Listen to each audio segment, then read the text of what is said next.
મેળવવા માટે એક નાની વાટકી રવો લીધો છે.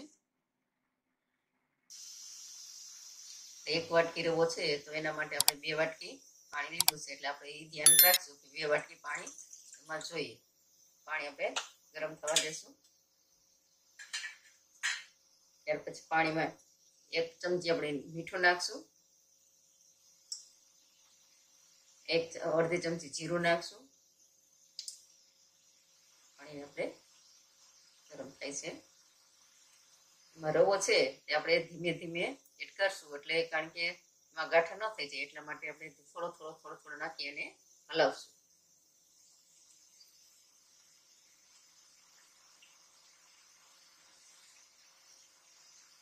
ધીમે ધીમે આપણે હલાવતા રહેશું, એટલે એની અંદર ગાંઠા ન પડે એની ખાસ આપણે ધ્યાન રાખશું. હવે ધીમે ધીમે એને પાકવા દઈશું અને હલાવતા રહેશું.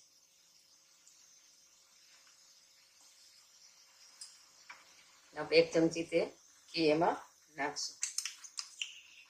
ચમચી આપણે ઘી નાખશું. ઘી નાખવાથી એમાં ટેસ્ટ બહુ સરસ આવે છે. એની જગ્યાએ આપણે તેલ પણ નાખી શકાય, પણ તેલ કરતા ઘીનો ટેસ્ટ સરસ આવે છે.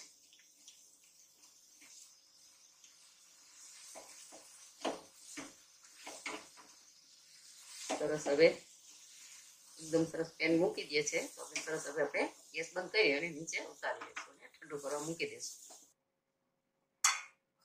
ડીશમાં તે ઠંડુ કરવા મૂકી દઈશું. આપણે થોડીક વાર ઠંડુ થવા દઈએ, એક બાજુ આપણે મૂકી દઈશું. તો આપણે એમાં નાખવા માટે 2 બટેટા લીધા છે, તો 2 બટેટાને આપણે હવે બાફી લઈશું. હવે બટેટા બફાઈ ગયા છે, તો એની છાલ ઉતારી અને આપણે ખમણી લઈશું. બટેટાને આપણે બાફીને ફોલી લીધા છે, તો હવે આપણે એમાં ખમણી લઈશું. ખમણી લીધી છે એમાં આપણે ખમણી લઈશું. બટેટું ખમણી સરસ તૈયાર થઈ ગયું છે, તો હવે આપણે એમાં માવામાં આપણે મિક્સ કરી લઈશું. થોડું ઠંડુ છે ત્યાં બધું આપણે નાખી દઈશું. એમાંથી બટેટું નાખશું.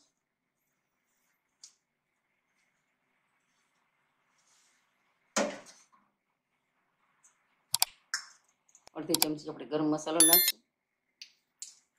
1 ચમચી આપણે ચાટ મસાલો નાખશું. આપણે ચટણી પણ નાખી શકાય અને ચીલી ફ્લેક્સ પણ નાખી શકાય. આપણે ચીલી ફ્લેક્સ અડધી ચમચી નાખશું. 1 ચમચી લીંબુનો રસ છે તે નાખીશું.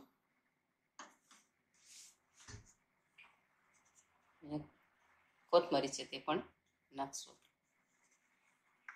હવે તે બધું આપણે હલાવી અને મિક્સ કરી લઈશું.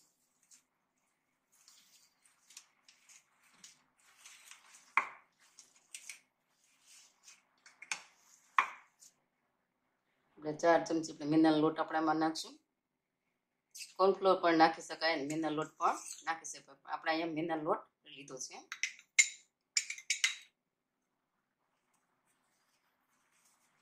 તે બરાબર આપણે મિક્સ એને કરી લઈશું.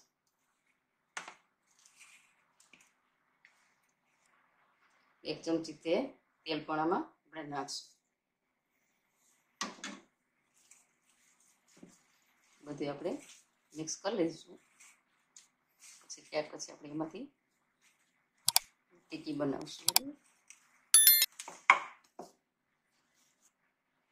બધું સરસ મિક્સ થઈ ગયું છે, તો આપણે હવે તેલવાળા હાથ કરશું. હાથમાં ન ચોટે એટલા માટે આપણે સરસ તેલવાળા હાથ એકદમ કરીશું. વધારે પડતો તેલવાળા હાથ કરવાથી એટલે ચીપકે નહીં, એટલા માટે આપણે તેલવાળા હાથ કરીશું.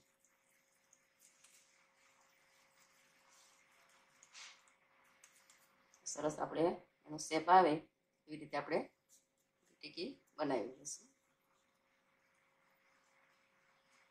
સરસ આપણે ટીકી તૈયાર થઈ ગઈ છે, એ રીતે આપણે બધી ટીકી બનાવી લઈશું. આપણે ખસ્તા બધા બનાવી લીધા છે, તો આપણે હવે એને પેનમાં તેલ મૂક્યું છે, તો ગરમ તેલ થઈ જાય એટલે આપણે એમાં તળવા મૂકી દઈશું. આપણે સરસ તેલ મુકાઈ ગયું છે, સરસ આમ જોઈએ તો તેલ ગરમ થઈ ગયું છે, તો આપણે હવે એમાં આપણે બહુ એકદમ તેલ નહીં આવવા દઈએ, ધીમા ગેસે આપણે તળશું. એટલે સરસ બબલ્સ થાય છે, એટલે આપણે એમાં ધીમે ધીમે તળવા દઈશું. થોડીક વાર પછી આપણે એને બદામી કલરનું થાય પછી એને હલાવશું, ત્યાર પછી એને ફેરવશું, ત્યાં સુધી આપણે એને ચડવા દેશું, વિખાય નહીં એના માટે આપણે ધ્યાન રાખશું. 2 મિનિટ થઈ ગઈ છે તો આપણે હવે જોશું. હળવે હળવે આપણે એને ફેરવી નાખશું, ચડવા દેશું. હવે આપણા ખાસ્તા તળાઈને સરસ રેડી થઈ ગયા છે અને હળવા થઈ ગયા છે તો આપણે હવે એને કાઢી લઈશું.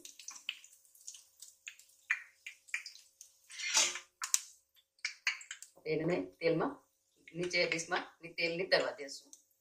આપણે ચાટ તૈયાર કરી લીધો છે. એના માટે આપણે દહીં લીધું છે. દહીં છે તે પણ આપણે હલાવીને સરસ એકદમ કરી નાખ્યું છે અને એમાં ખાંડ આપણે નાખી દીધી છે. તો આપણે એમાં દળેલી ખાંડ આપણે નાખી છે એટલે તો સરસ મિક્સ થઈ જાય. એટલે આપણે હવે દહીં નાખશું.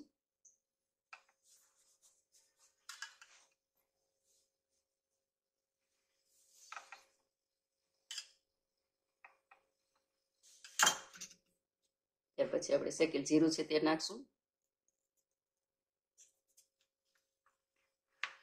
ચાટ મસાલો છે તે આપણે નાખશું.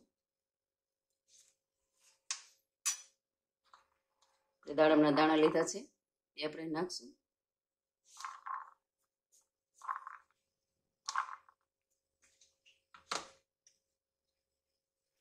આપણે લીલી ચટણી લીધી છે તે પણ આપણે નાખશું.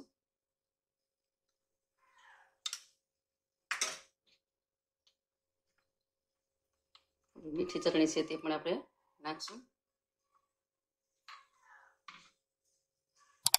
ઝીણી સેવ છે નાખશું.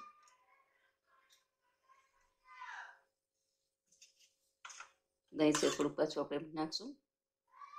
દહીં જેમ વધારે હોય એમ સ્વાદ સરસ આવે એટલે સ્વાદ માટે આપણે સરસ થોડુંક દહીં નાખશું. આપણે લીલી કોથમરી લીધી છે તે ઝીણી સરસ અમારે લીધી છે તો આપણે તે કોથમરી નાખશું.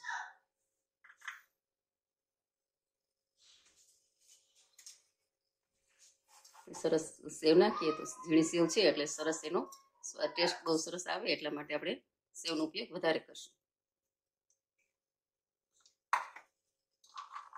દાડમના દાણાથી સરસ ખટમીઠો સ્વાદ આવે એટલા માટે આપણે દાડમના દાણાનો પણ વધારે ઉપયોગ કરશું.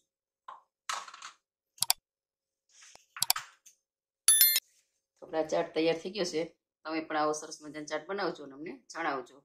તો તમને ગમે તો લાઈક કરજો, શેર કરજો અને સબસ્ક્રાઈબ પણ કરજો.